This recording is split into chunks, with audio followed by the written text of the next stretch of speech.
లోకంలో ఎవరికైనా మనం ఏదన్నా ఇస్తే మనకి ఇస్తారు కదా, మీరు అభిషేకాల్లో కూడా గమనించండి, నేను ఆశ్చర్యపోతూ ఉంటాను. నీళ్లతో కంటేనండి పాలతో చేస్తే ఎక్కువ ఫలితం, పాలతో కంటేనండి పెరుగుతో చేస్తే ఇంకా ఎక్కువ ఫలితం, పెరుగుతో కంటేనండి తేనండి, అసలు నెయ్యి అండి అద్భుతం అండి, ఎందుకంటే జిడ్డు ఎక్కువ ఉంటుంది కాబట్టి. మనం పెట్టేసాం ఎలాగ, ఎందుకని మన ఇంటికి వచ్చిన వాడికి మంచినీళ్ళు ఇస్తే మామూలుగా ఉంటుందమ్మా. పాలు కాఫీ ఇచ్చామనుకో, స్ట్రాంగ్ కాఫీ ఫిల్టర్ కాఫీ 60-40 అంటాడు వాడు కూడా. మంచినీళ్ళ కంటే అది మంచిది కదా. మరి తేనె ఇచ్చామనుకో, తేనె ఇచ్చారండి, వాళ్ళ మనస్సు కూడా తేనె. లోకంలో అందరూ నీళ్ల కంటే పాలు, పాల కంటే తేనె గొప్పవిగా భావిస్తారు. కాబట్టి మనం కూడా అభిషేకాల్లో శివుడికి కూడా తేనె పోసేసి మొత్తం చీమట్లు పట్టేలా చేశాం అక్కడ.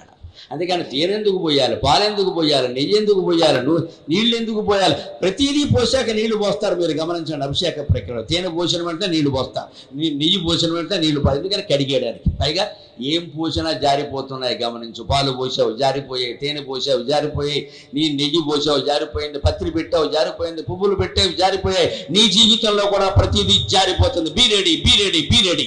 ఇది అభిషేక సిద్ధాంతం.